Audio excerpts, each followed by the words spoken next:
सबको जय मसीह की। मैं जतिन बब्बर और आप देख रहे हैं मसीह परिवार चैनल। तो जैसे कि आप सब जानते हैं कि हम अपने चैनल पे, मसीह परिवार चैनल पे अलग अलग पास्टर्स की वीडियो को अपलोड करते हैं। अगर आप भी अपनी वीडियोस को, अपनी मिनिस्ट्री की वीडियोस को, अपनी टेस्टिमनीज को हमारे चैनल मसीह परिवार चैनल पे अपलोड करवाना चाहते हैं तो आप हमारे नंबर पे कांटेक्ट कर सकते हैं 9041690174। तो अगर आपको हमारा चैनल अच्छा लगता है, अलग अलग पास्टर्स की वीडियो देखना अच्छा लगता है, ब्लेसिंग अगर आपको चाहिए तो आप हमारे चैनल को सब्सक्राइब कीजिए, लाइक कीजिए और वीडियो को ज़्यादा से ज़्यादा शेयर कीजिए। सबको यीशु मसीह के अजीम जलाली और बहुत व्यस्त रहती है। और जो मरियम है वो प्रभु यीशु मसीह के वही मरियम है जिसने इत्र को गिनाया प्रभु यीशु मसीह के चरणों के ऊपर, अपने बालों के साथ प्रभु यीशु मसीह के चरणों को पहुंचा। हालेलुया। अब उसके बारे में आपको बताऊंगा। और जब हम देखते हैं लूका रचित सुसमाचार उसका 10 अध्याय उसकी 38 आयत से लेकर और 41 आयत और 42 आयत तक जब हम पढ़ते हैं तो वहां से हमें पता लगता है कि प्रभु यीशु मसीह के पास मरियम बैठ के वचनों को सुन रही है और मार्था घर के कामों में बिजी है। हालेलुया। वो घर के कामों में बिजी है। लेकिन जब वो मार्था प्रभु यीशु मसीह के पास आती है, कहती है कि प्रभु यीशु मसीह, क्या तुझे चिंता नहीं है कि मैं अकेली लगी हुई हूं और ये तेरे पास बैठ के यहाँ पर वचन को सुन रही है और मैं सारे काम कर रही हूँ। प्रभु यीशु मसीह ने उसे एक बात को कहा। 41 आयत में लिखा है, प्रभु ने उसे उत्तर दिया, मार्था हे मार्था, तू बहुत बातों के लिए चिंता करती और घबराती है, परंतु एक बात अवश्य है और उस उत्तम भाग को मरियम ने चुन लिया है जो उससे छीना ना जाएगा। हालेलुया। अब हम इसी बात को ध्यान में रखेंगे कि उस भाग को, उस उत्तम भाग को किसने चुना है? मरियम ने चुना है, मार्था ने नहीं चुना है। मार्था चिंता में है, लेकिन मरियम ने प्रभु यीशु मसीह के पास बैठकर वचनों को सीखा है और उस उत्तम भाग को चुन लिया है। हालेलुया। अब हम यहाँ पर देखते हैं कि प्रभु यीशु मसीह इनके भाई की कब्र पर आते हैं और बहुत सारे लोग कहते हैं प्रभु यीशु मसीह कब्र पर आकर रोए। मैं आपको बताना चाहता हूं, अगर बाइबल को ध्यान से पढ़ें, अगर इससे ऊपर वाली आयतों को पढ़ें तो वचन बताता है कि प्रभु यीशु मसीह कब्र पर आकर रोए नहीं। प्रभु यीशु मसीह का काम कब्रों पर आकर रोना नहीं है। प्रभु यीशु मसीह का काम है कि वो कब्रों पर आए और मुर्दों को आवाज लगाए और मुर्दे कब्र से बाहर निकल आए। हालेलुया। प्रभु यीशु मसीह रास्ते में रोए, जब उनका मन उदास हुआ, जब उसने उसकी बहनों को रोते हुए देखा, तब प्रभु यीशु मसीह रोए। प्रभु यीशु मसीह कब्र पर जाकर कभी भी नहीं रोएंगे, क्योंकि प्रभु यीशु मसीह का काम रोना नहीं है, रोते हुओं को हंसाना है। हालेलुया। आज यदि आपकी परिस्थिति में रोना है तो आज प्रभु यीशु मसीह आपकी परिस्थिति को चेंज करने जा रहा है, क्योंकि प्रभु यीशु मसीह के मन में दया है और वचन बताता है कि प्रभु कहता है कि मैं न्याय नहीं बल्कि दया चाहता हूं। हालेलुया। हम देखते हैं वह एक गुफा थी और एक पत्थर उस पर रखा था और ये पत्थर लाजर की कब्र के ऊपर रख दिया था। अब जो पत्थर रखना है ये क्या कार्य है? ये होपलेस लोग, जिनको कोई होप नहीं है, वो अपनी परिस्थिति के ऊपर पत्थर को रख देते हैं। हालेलुया।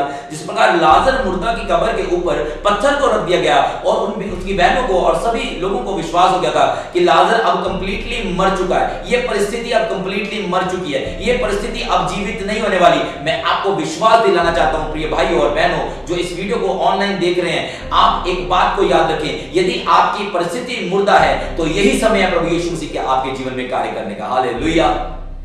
और हम देखते हैं यहां पर कि सबसे पहले प्रभु यीशु मसीह ने उस काम को किया। उसने कहा कि 39 आयत में देखते हैं, यीशु ने कहा पत्थर हटाओ। प्रभु यीशु मसीह रोया नहीं, प्रभु यीशु मसीह रास्ते में रोया, कब्र पर आकर वो रोया नहीं। उसने देखा इस कब्र के ऊपर एक पत्थर को रखा गया। प्रभु यीशु मसीह ने पहली बात की। अब हम एक सीक्वेंस में सीखना शुरू करेंगे परमेश्वर के वचन को। पहली बात क्या कही? पत्थर को हटाओ। हालेलुया। और पत्थर जो है हमने भी अपने दिलों के ऊपर कई बार रखा होता है। क्यों रखा होता है? क्योंकि हमें पता है हमारे दिल में चुगली है, निंदा है, ईर्ष्या है, हालेलुया, द्वेष है, बुरी बातें, गंदी बातें हैं। हालेलुया। तो हम उस पत्थर को अपने दिल पर रख लेते हैं और जब तक आप पत्थर को अपने दिल से हटाते नहीं है, पहला स्टेप, यदि आप चाहते हैं आप अपने मिरेकल को रिसीव करना चाहते हैं, यदि आप चाहते हैं आपकी मुर्दा परिस्थिति जिंदा हो जाए, तो सबसे पहला कार्य जो आपको करना है वो अपने दिल से पत्थर को हटाना है प्रिय भाइयों और बहनों। आमीन। प्रभु यीशु मसीह ने कहा पत्थर हटाओ। उस मरे हुए की बहन मार्था उससे कहने लगी, हे प्रभु, उसमें से अब तो दुर्गंध आती है, क्योंकि उसे मरे 4 दिन हो चुके हैं। कितने दिन हो चुके हैं? 4 दिन। हो सकता है आपकी परिस्थिति को मरे हुए भी, आपकी परिस्थिति को वर्ष हुए, आपके केस को वर्ष हुए भी बहुत से साल हो गए हों। हालेलुया। याद कीजिए उस 38 साल के उस बीमार को जो बैठा था, प्रभु यीशु मसीह ने उसकी परिस्थिति को बदल दिया। हालेलुया। आज आपकी परिस्थिति, आपकी बीमारी, आप यदि दुष्ट आत्मा के चक्कर में फंसे हुए हैं, यदि आपको डॉक्टरों ने जवाब दे दिया है तो मैं आपको बताना चाहता हूं, डॉक्टरों की रिपोर्ट पर विश्वास ना करें, बल्कि परमेश्वर के जिंदा कलाम पर विश्वास करें। और जब आप जिंदा कलाम पर विश्वास करेंगे, परमेश्वर आपकी मुर्दा परिस्थिति को जीवित करने वाले हैं। हालेलुया। अब हम वचन में जब देखते हैं तो उसकी बहन कौन? मार्था, मरियम नहीं, मार्था कहती है। मार्था कहती, हे प्रभु, उसमें से अब तो दुर्गंध आती होगी। मार्था हमेशा से चिंता करती आ रही है और अब भी चिंता ही कर रही है। हालेलुया। अब भी प्रभु यीशु मसीह को ये नहीं कह रही कि कुछ कर, कुछ ऐसा करके क्या हो जाए। वो होपलेस हुई पड़ी है, उसकी सिचुएशन होपलेस हुई पड़ी। अब उसका एक बहुत बड़ा कारण है कि मार्था होपलेस क्यों है। मैं आपको एक बड़ा भेद देने जा रहा हूं, रिसीव करें इस भेद को। मार्था इसलिए होपलेस है क्योंकि मरियम जो थी वो प्रभु यीशु मसीह के चरणों में बैठकर वचन को सुनती थी और मरियम के अंदर एक होप थी कि मेरा भाई जीवित हो जाएगा। लेकिन मार्था के अंदर सारी होप खत्म हो गई थी क्योंकि उसके अंदर वचन नहीं था। प्रिय भाइयों और बहनों, यदि आपके जीवन में आज वचन अंदर नहीं है, आप भी होपलेस हो जाते हैं। यदि वचन आपके दिल की पट्टियों के ऊपर लिखा हुआ है तो आपकी होप अभी भी जागती है, क्योंकि प्रभु यीशु मसीह जीवन और पुनरुत्थान है। हालेलुया। हम देखेंगे, प्रूफ को देखेंगे, हम देखेंगे यहाँ पर 20 आयत को देखेंगे। 11 के 20 में क्या लिखा? जब मार्था ने यीशु के आने की सुसमाचार सुना तो उससे भेंट करने को गई, परंतु मरियम घर में बैठी रही। अब दोनों ने समाचार सुना होगा कि प्रभु यीशु मसीह आ रहा है रास्ते में। हालेलुया। लेकिन भागकर कौन गई? मार्था गई, मरियम नहीं गई। क्यों? मरियम कूल और काम बैठी थी। कहते ना, कीप काम, आराम से बैठे रहो। हालेलुया।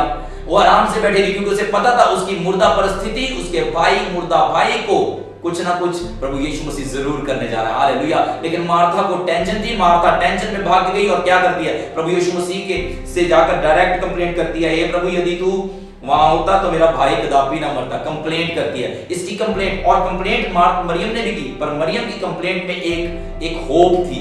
मरियम की कंप्लेंट किस प्रकार से थी? मार्था ने सीधा जाकर ठा उसके मुंह पर कंप्लेंट कर दी, लेकिन मरियम ने ऐसे कंप्लेंट की। मरियम प्रभु यीशु मसीह के चरणों पर गिरी और उसे लाजर के बारे में दुआ की। हालेलुया। उसे कहा, प्रभु यदि तू चाहे तो सब कुछ हो सकता है। हालेलुया।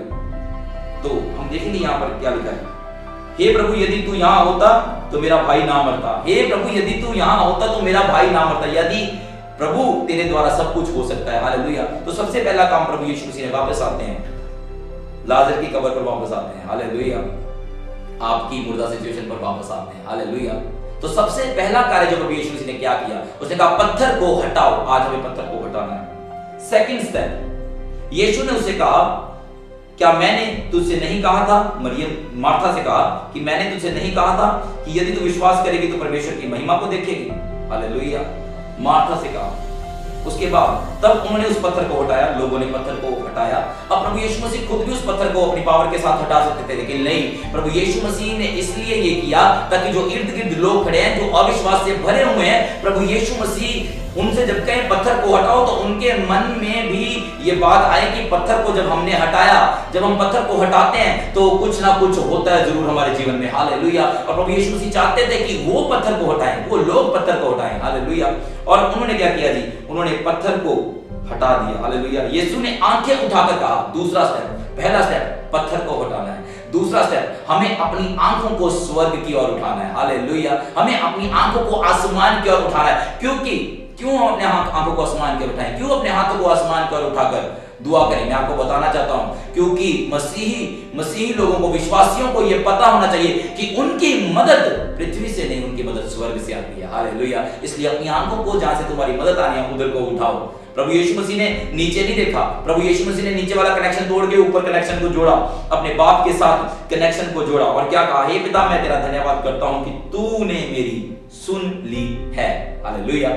लोग जो पास खड़े होंगे वो कहते होंगे कि ये कैसे दुआ प्रभु यीशु मसीह कर रहा है कि तूने मेरी सुन ली है? अभी तो मुर्दा लाजर कब्र के अंदर ही है, पर ये कैसे दुआ कर रहा है कि तूने मेरी सुन ली? मैं आपको बताना चाहता हूं प्रिय भाई और बहनों, सबसे पहला स्टेप अपने पत्थर को हटाएं। दूसरा स्टेप, अभी परिस्थिति मुर्दा है, लेकिन उस मुर्दा परिस्थिति में प्रभु यीशु मसीह का, परमेश्वर का धन्यवाद करना शुरू कर दें, क्योंकि प्रभु यीशु मसीह ने अभी लाजर कब्र के अंदर था, अपने पिता का धन्यवाद करना शुरू कर दिया। और जब उसने कहा, प्रभु, हे पिता,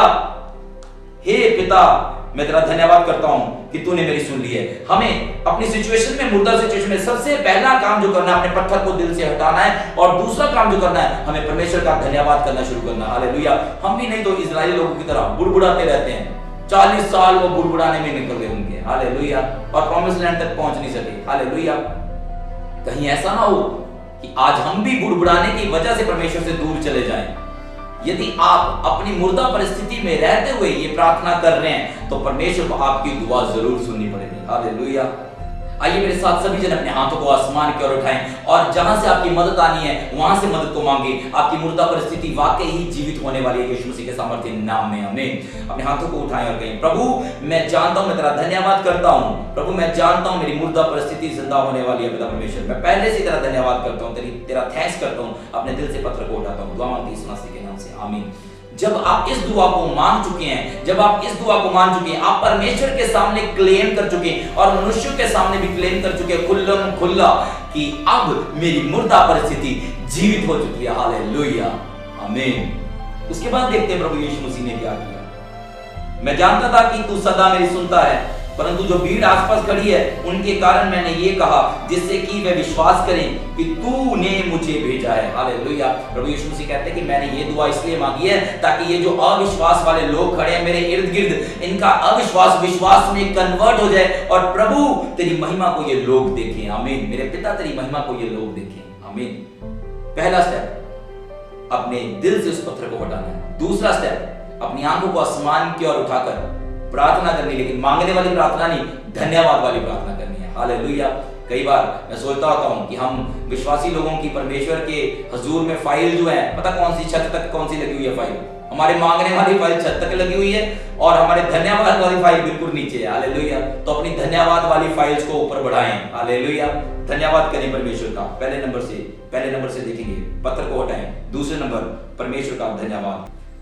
चौथी चीज जो हुई, प्रभु यीशु मसीह को कुछ नहीं करना पड़ा। प्रभु यीशु मसीह ने 3 स्टेप किया, चौथा स्टेप अपने आप हो गया। चौथा स्टेप क्या हुआ कि मुर्दा लाजर कब्र में से बाहर निकल आया और उसका मुंह गोचे से लपेटा हुआ था और उसके हाथ पांव बंधे हुए थे। वचन बताता है, ये देखो लिखा हुआ कि उसके हाथ पांव बंधे हुए थे। अब एक बात, एक सवाल, एक रेवलेशन आपको देने जा रहा हूं कि यदि एक व्यक्ति के हाथ पांव बंधे हुए हैं तो वो कब्र से बाहर कैसे निकल आ सकता है?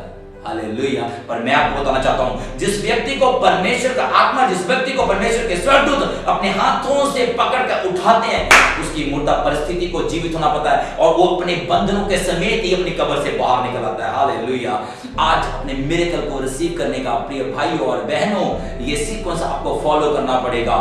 आप अभी अपनी परिस्थिति में होंगे, लेकिन अभी जब पहले आप धन्यवाद के साथ परमेश्वर के सामने आएंगे